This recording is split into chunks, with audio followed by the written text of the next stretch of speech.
And good morning. It's time for the Mike Hewitt Show, brought to you by Renegade River and Spring Lake. And here is your host, Mike Hewitt.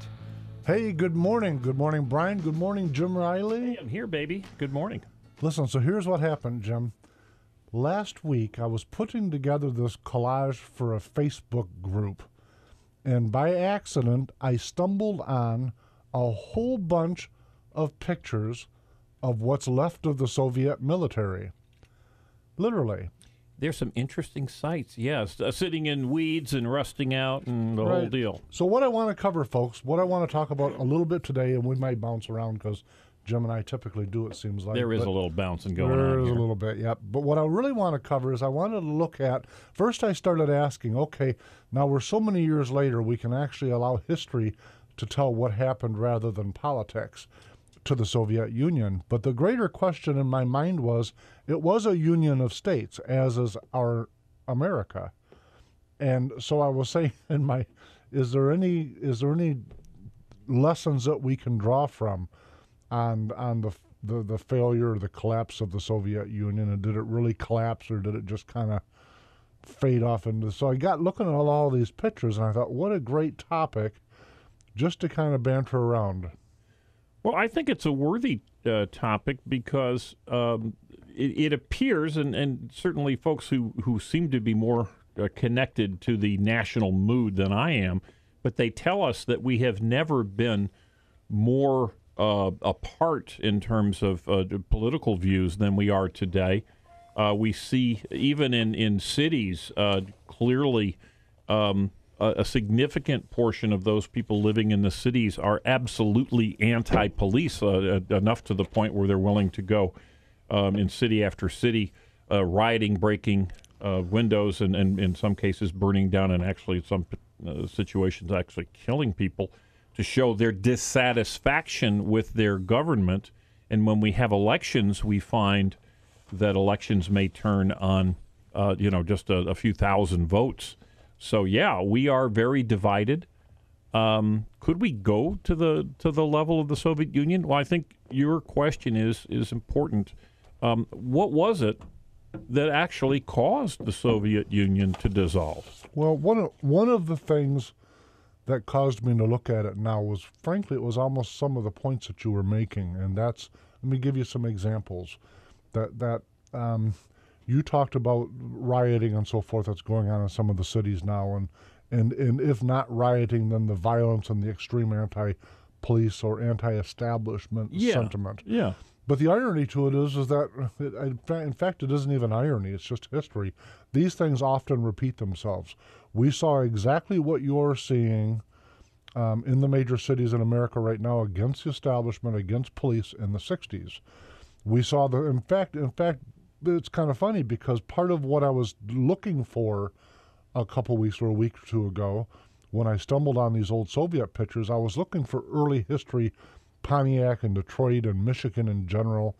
And so I'm looking at the old urban, what do they call it, the interurban rail system.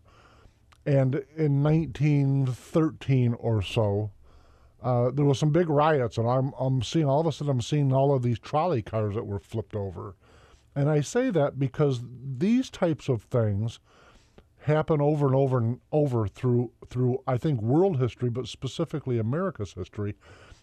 Even when you touched on how close we are, we're very polarized America right now. There's two distinct sides, and the truth of it is there's always been two distinct sides, and we get to relabel them and call them different things, but they're the same thing. And my example is the JFK election. Now, it depends on Richard Nixon and John F. Kennedy. It depends on who's telling the story about who won, because we've heard endless stories from the uber left about the Igor and President Bush election and how close that was, and he cheated and it was decided, not elected. We heard all of that, but what we never hear about is the JFK and the Nixon elections, where it was extremely close. Closest election in history to that date. And then if you look at the number of cheating votes from dead people in Chicago alone, it would have flipped the election. And so they went to, the people within the Republican Party went to Tricky Dick said, challenge this. You have a right to challenge this. You actually won. He said, no, the country is more valuable than my winning or my loss. Well, and the rationale behind his decision not to challenge was that we were in the midst of the Cold War. The Soviet Union, during those days, the chairman of the Communist Party, the leader of the Soviet Union, in the United Nations, pounding his shoe and making noise and shouting out publicly, "We will bury you. We're going to destroy you." This was a big deal. And if the United States, because remember, as we now know very clearly, the President of the United States is also the commander-in-chief of all of our armed forces. And if, in fact, there was a question as to who was the commander-in-chief, that may very well have precipitated some type of military action on behalf of the Soviets against certainly the West, perhaps Europe, perhaps the United States. So President Nixon did something that I believe was a tremendously honorable decision because of the severity and the fears that we had during that time. When I look at parallels between the Soviet Union and the United States, just in organization, they had a constitution. Within the constitution, the various republics that made up the Soviet Union had the right to secede. It was written into the Constitution, and it was magnified in their redo of the Constitution in 1977. And of course, from our standpoint, we think of ourselves as being very, very liberal in our society, with a classical liberal constitution that's enshrined. And of course, that our Constitution specifically doesn't articulate a right for a state to secede. And in fact, whenever I bring that topic up, like in my first novel, people say, "Mike, this has already been," and the word is, "this has already been prosecuted." It was decided both in a civil war, and then thereafter, 1869, I think, the Supreme Court of the U.S. said it's not constitutional. I compare that to the Soviets, who had it articulated in their constitution, and in fact, when these republics started seceding and pulling away, Gorbachev in the Politburo and indeed the military apparatus and security had to make a decision: do we aggressively hold these states into, because they certainly had the military combined might to make this a very ugly circumstance. And everything that I was able to find on this topic suggested that they used their own experience to say, no, it's not worth it. When I say their own experience, Stalin and Lenin, and how they put the Union together in the first place, they killed millions of people, just absolutely gruesome, and what the revolution meant to the lives of regular, ordinary people. And so in the early 1990s, when they were watching themselves disintegrate, they made a conscientious effort not to go in and aggressively say, no, you can't leave the Soviet Union. I find that fascinating. Well, since the initial reason for this conversation is to compare the Soviet collapse with where we are today, I think it's interesting, as you said, that their Constitution guaranteed certain rights, and our Constitution does the same. What happened in both instances, the United States today and the Soviets back then, and really not unlike what is happening as we speak in Venezuela and other failed states, is the power structure at the Soviet Union, and we see it, the power structure here in the United States, continues to consolidate its power. So while we have a Constitution, and the same with the Soviets, there were ways, in our case, decisions by the Supreme Court, to get around the protections that we had within the states.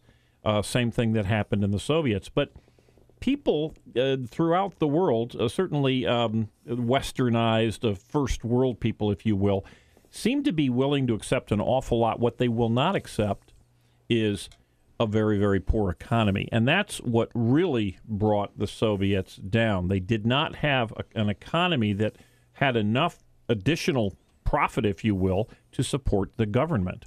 And when people don't have jobs, when people are not being paid, when people have free health care, but it doesn't exist, when people have subsidized or almost free food, Are you but still there's no describing? food on the shelves. Are you still describing the Soviet Union, or are you back to America? Well, there are some promises being made in our country today that are not sustainable. That are not sustainable. But in the Soviet Union, what happened was that no amount of police force or Army, Navy, the rest of them are going to keep the people down if the people are united in wanting to overturn them. Well, that wouldn't be true in our own Civil War.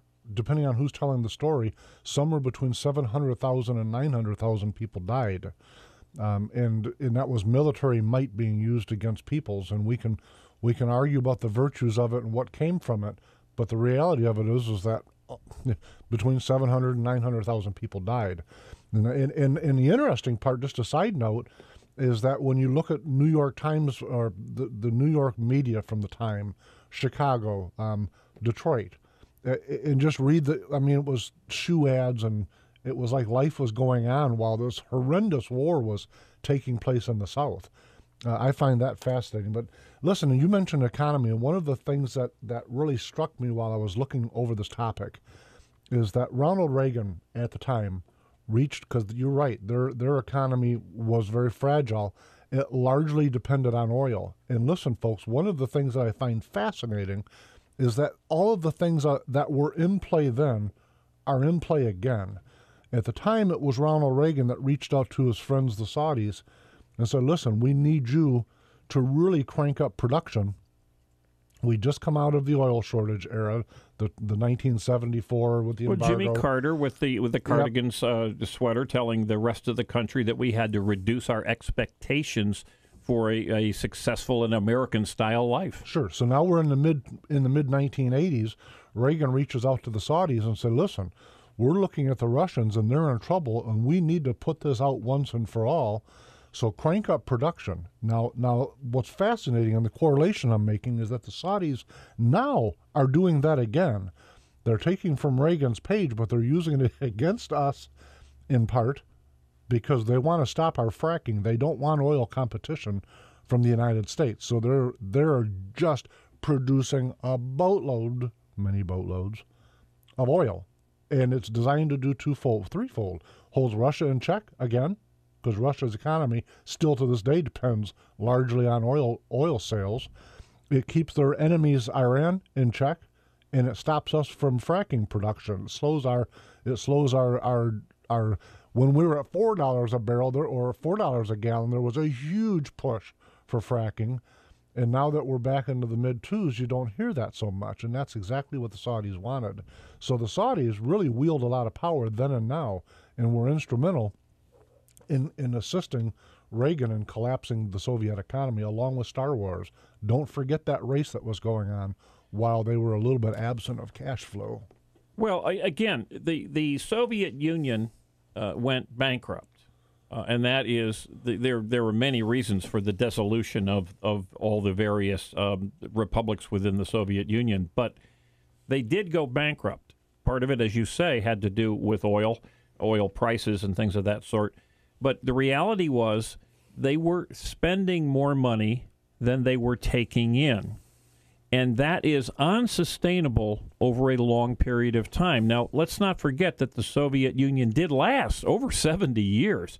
So their business plan, if you will, while absolutely unsustainable over a long term, certainly survived 70 years. And as bad as we may believe that our country is today, our business plan, even today, is nothing like the Soviet Union's over that period of time. Now, we seem to be spending at a rate, an accelerated rate, that the Soviets could never have dreamed of, and because of that, we may want to start to look at some comparisons and what might happen when, certainly if interest rates were to rise or if some other issue came about, when checks are not going to be made available to those government employees, those retirees, or the rest of them. Listen, the comparison that I found most fearsome, and just to highlight, folks, I'm not predicting gloom and doom and all of those things, but I'm saying not to look at history,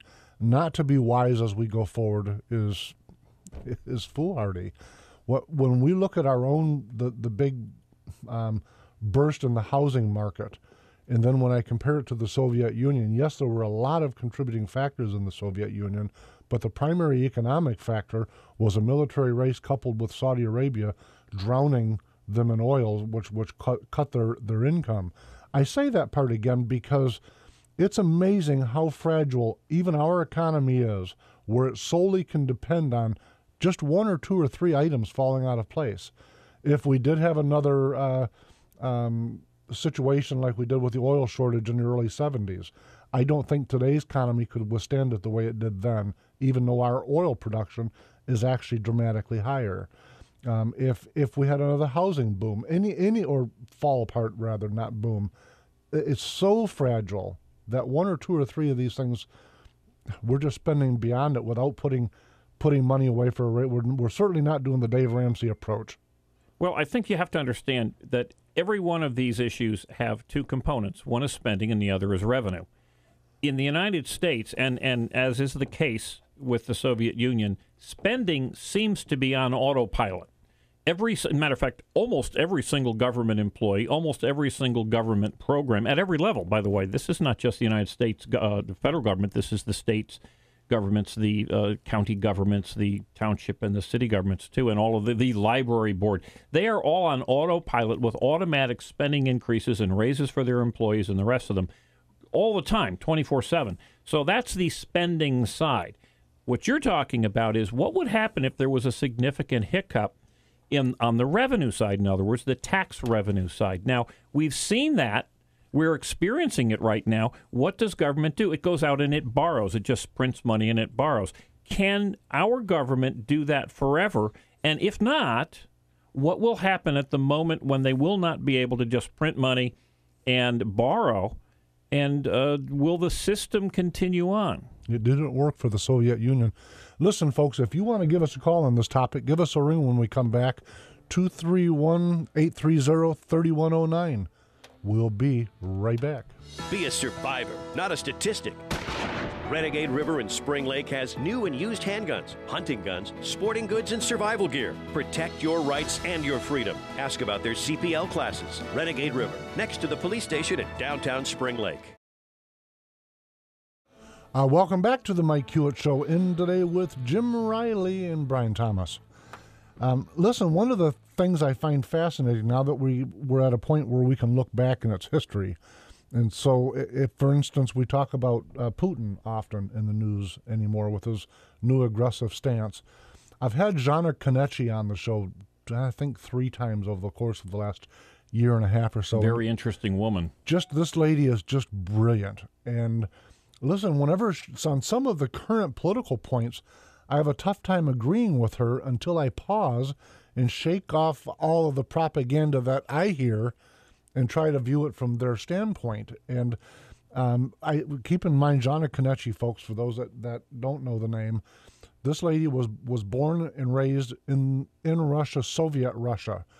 She left in 92, immediately following, let's see, the flag came down for the last time on December 25th, Christmas Day of 1991, and she left somewhere in a few months thereafter. Came to the United States as an immigrant, legal immigrant, I might add, but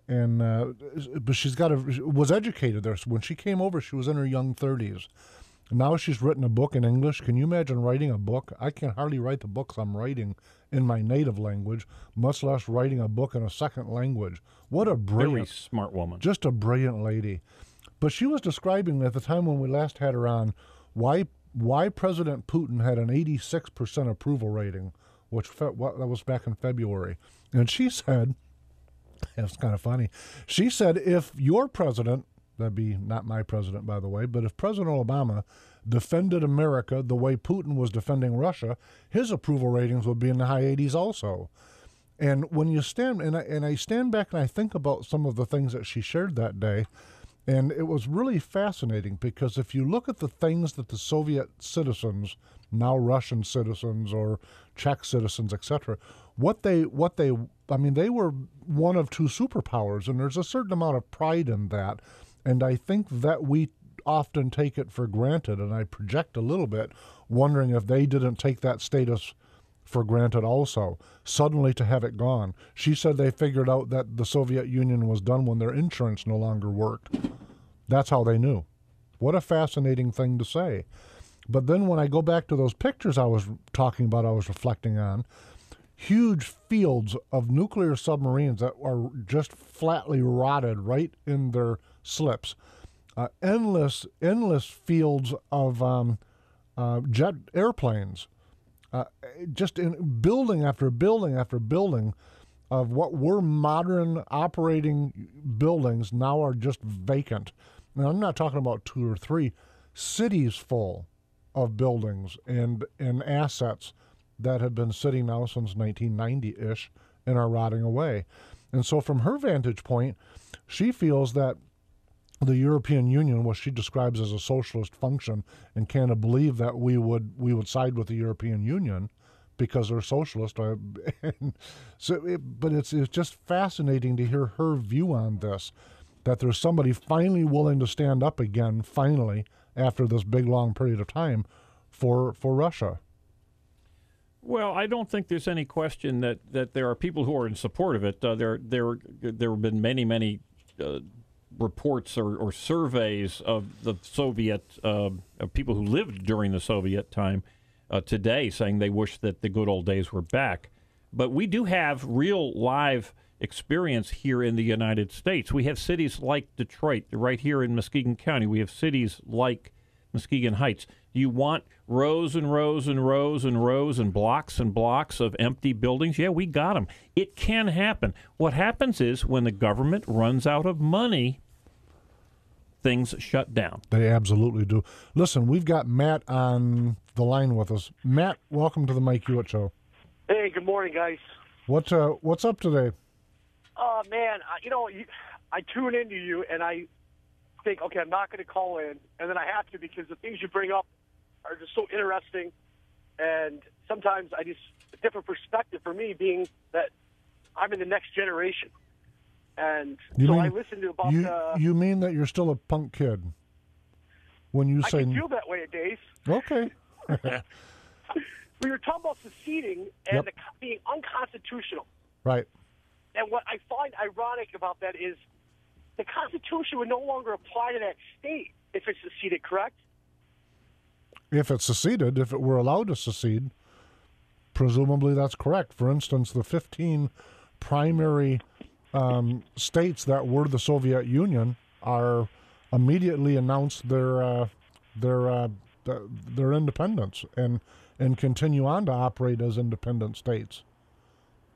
So if it's a state wanted to secede, then how can a court, as a United States court, determine that's unconstitutional and not allow them to, when they, in a sense, would be their own sovereign country now?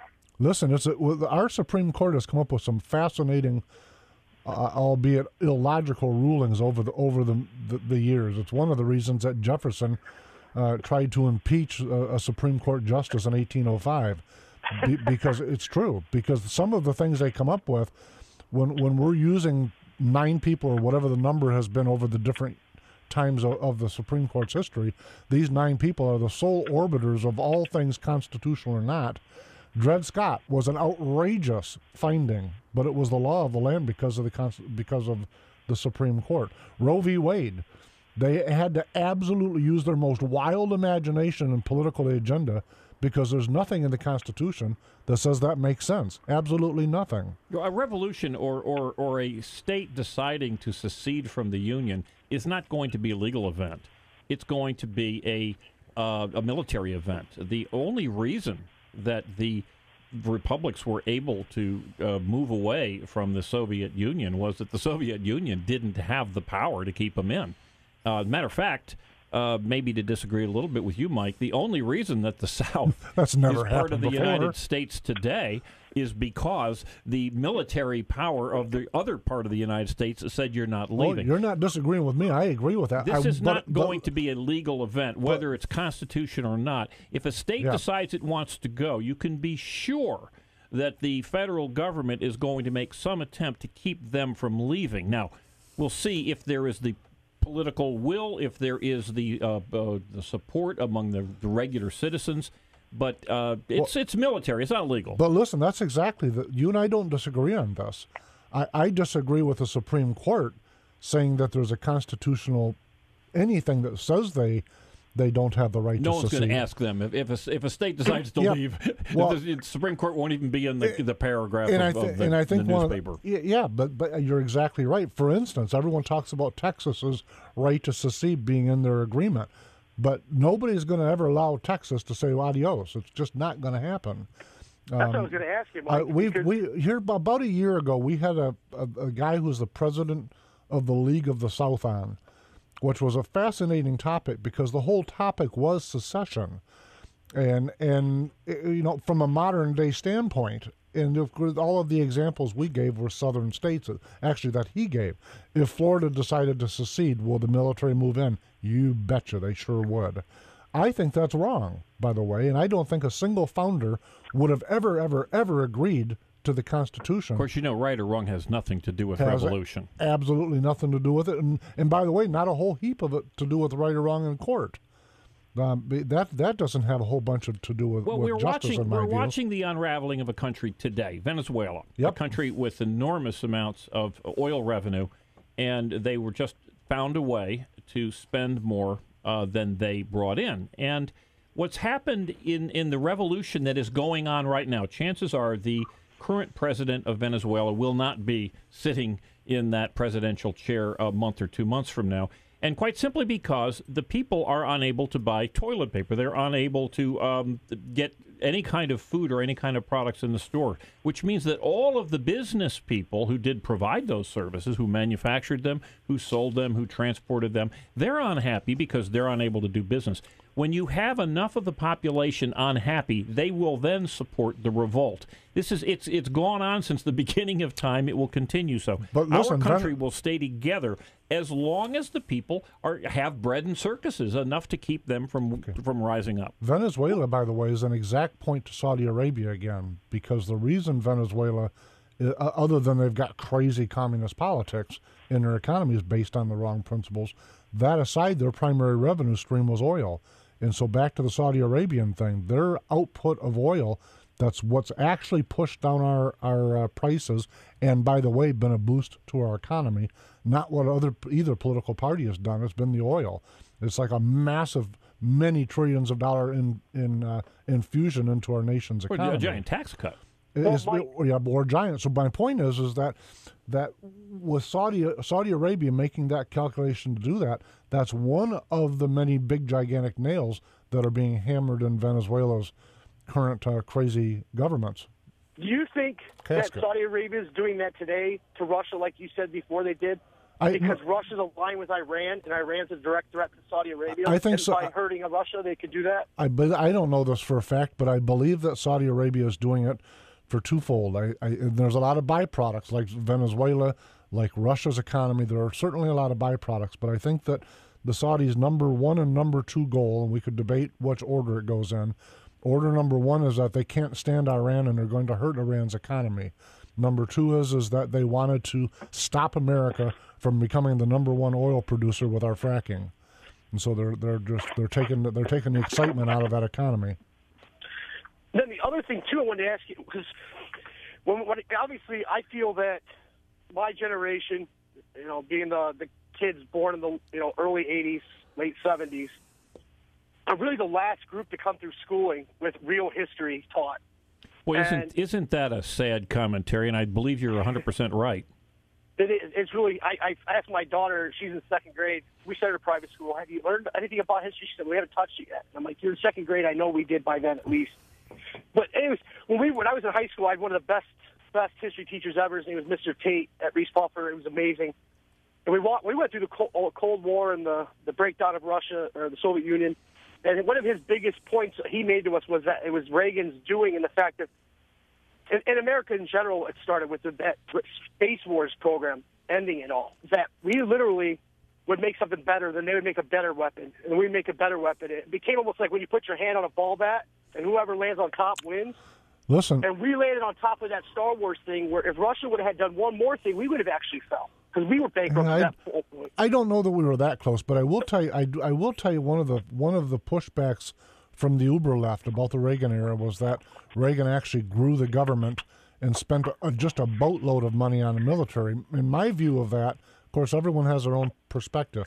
My view on that is that it was a tremendous investment because his actions caused so that then Clinton could come along without having a Cold War and dramatically reduce the size and scope of our military without directly impacting our security. To me, what Reagan did and how you described it, I think you're right. I don't know that we couldn't have continued on. In fact, we've kind of proven that we can spend boatloads of more money on nothing since then. But I think you're right. Between oil, between Reagan, between a lot of social unrest, we can't forget Gorbachev, by the way. His liberalization of policies from central authority caused a destabilizing shuffle for power that cannot be forgotten. I mean, you had you had 4 countries or 4 states, if you will, drop out previous to April of 1991. In other words, before the coup. We can't forget that there was a coup attempt in Moscow against Gorbachev in early 1991. Well, let me ask you a question. What might bring the United States, either one state or maybe the whole country, but it would probably start in one state. What would bring the people within the United States or a particular state to say, look, we're willing to challenge the federal government. We no longer want to be a part of the United States of America. Let me just finish my point here. We know that this is an active conversation going on in Canada with Quebec, and they've had numerous votes over the last 10, 20, 30, 40 years. Is it dissatisfaction with the political event? My view would be it's at a point where you cannot have the basic goods and services that are necessary for life. But is there another view of this? Hillary Clinton. Hillary Clinton isn't going to bring us to the point of revolution or secession. As much as I dislike Hillary, that she just doesn't rise to that. Somebody put on our Facebook page that he was because I'd announced what the show was going to be about today, and so he posted on there, some guy's name is Dave, that the Soviet Union had 1,000 years worth of history, that is Russia, whereas the only thing we have is our Constitution. And on one hand, I want to push back on that because I don't agree with him at all. We've got 400 or 500 years in history because it goes well beyond our constitutional time.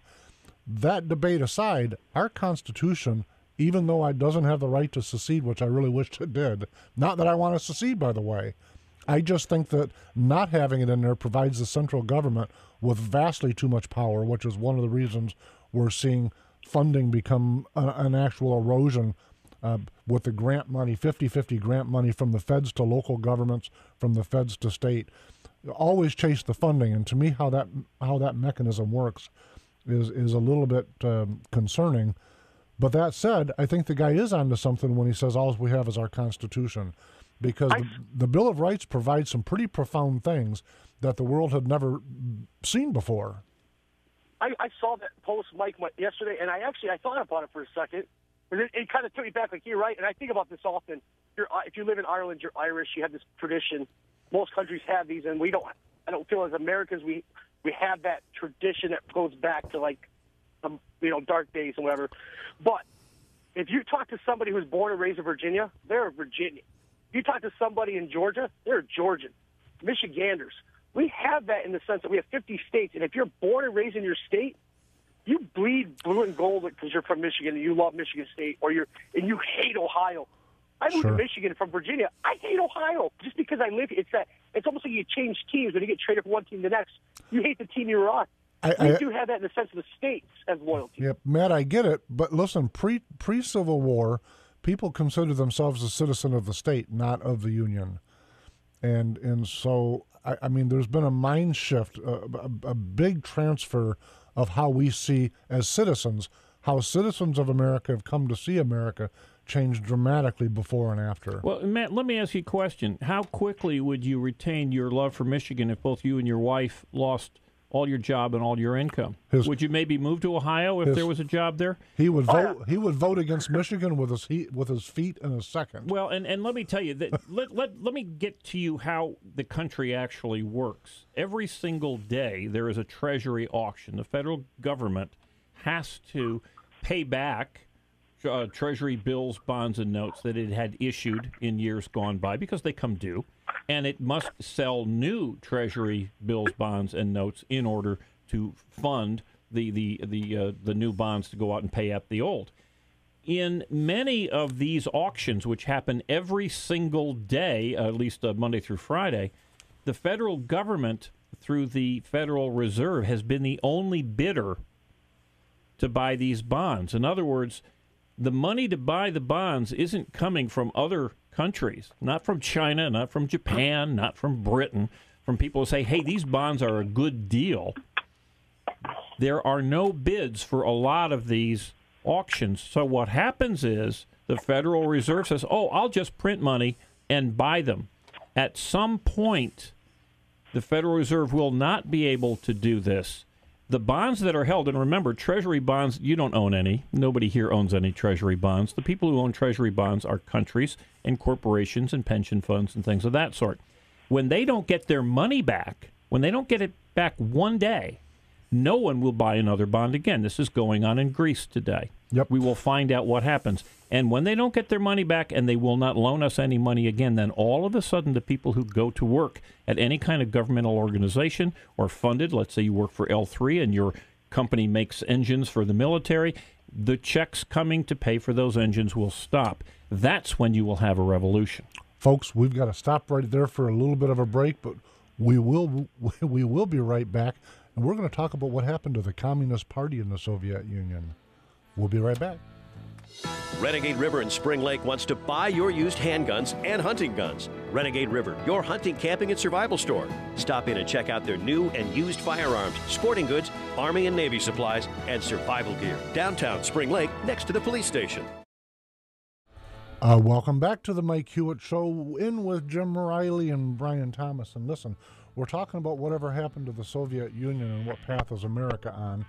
And one of the things I guess I want to make sure we talk about before we run out of time, I was going to segue into the fact that in the Soviet Union, in the final days, outlawed the Communist Party, which had been the single central authority. But listen, what I really want to do is spend some time talking about this from a different point of view, because Brian brought up during the break a fascinating point. It was really the reason that I wanted to do this show today, and that's that I'd mentioned in the first segment that a lot of the Soviet citizens probably did not see this coming towards them. They didn't see it coming, and they probably had a whole bunch of pride and whatnot in the standard of living that they actually had, contrary to what propaganda suggests.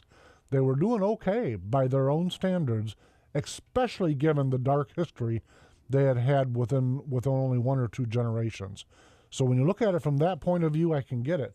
But when I look at America, Jim, Brian, folks, I don't think that the average American really realizes two things. First off, how fragile what we have is and what we have in total. I really don't. We live a pretty darn good life. The poorest among us has the capacity, whether they've chosen to or not, has the capacity to have a car, have a cell phone, have a color television set, have an air-conditioned apartment and heated listen, we've got it really good, but it's extremely fragile. And so, I mean, if you do my dad used to have a poem on the mirror about the man in the mirror. You got to answer to the man in the mirror. If you can look yourself in the eye, and if you can answer to the man in the mirror that you've embraced civic duty and you're putting forward for your own keep and for the keep of Michigan and America, great. But if you can't, man, you got to get up and get going. What do you think, Jim? Well, I think that there were plenty of very honorable man-in-the-mirror folks who lived in the Soviet Union. They individually had no control over a system that, as you just suggested, I think correctly so, seemed to have been relatively supported by everyone. I know that there was a phrase that folks would use in the Soviet Union where the Soviet Union, quote, pretends to pay us and we pretend to work.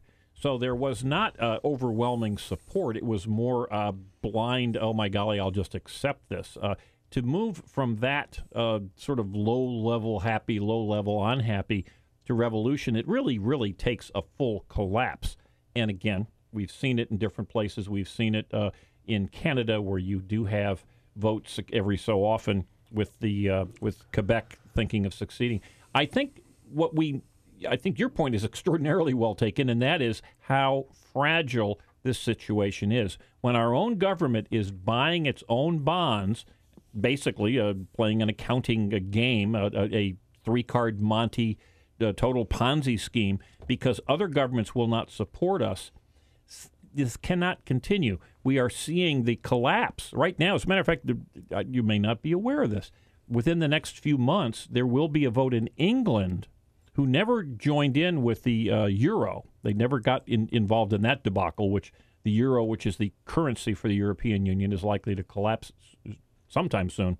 But England is a member of the European Union. There's a vote happening shortly in England to get out of the European Union. So we're seeing the dissatisfaction in sort of consider Europe as somewhat like the United States of Europe.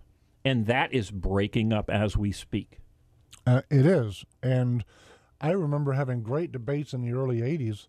The pushback then from many folks, actually on our side of the aisle, that would say, hey, don't be worried about Russia. The European Union is on the rise and they're going to tear up our economy. The problem with it is that they embrace socialism, and it goes to work ethic and pride and a whole bunch of other things that are just stolen from the people in those kind of systems. You reminded me when you were talking about how, and I only have to paraphrase the words you just said, but it was how we pretend to work and they pretend to pay us under the Soviet system. And it reminded me of Jana Konechi, who was describing the fact that they had virtually no taxation, but that they got paid very little because they worked for the government. And so the government, they didn't display a tax, and everyone, okay, I'm making $3 an hour, when in reality they were probably making $15, whatever the comparison at the time would have been. You're making $15 an hour. The difference was an unstated tax. But it goes back to the many conversations we've had on this show about when you buy a $19 toaster and you start pulling out all the different layers of taxation for all the companies that are in it, you end up with your $3 toaster thinking what a good deal you got, and you only paid 6%. No, wait a minute. Someone buy that man a calculator. Well, and that's people wrong. know that. And again, you get that level. But they seem okay with it because they keep voting for it. Well, they get that level of dissatisfaction. Again, as long as the basic needs are met, and they certainly were met up until the end. What happened was that people stopped getting checks. People stopped they went to the grocery stores. They found there was no food, even though it had always been in short supply. They went to get the basic things, like in Venezuela as we speak today, basic things like groceries and toilet paper, and you will then have a revolution.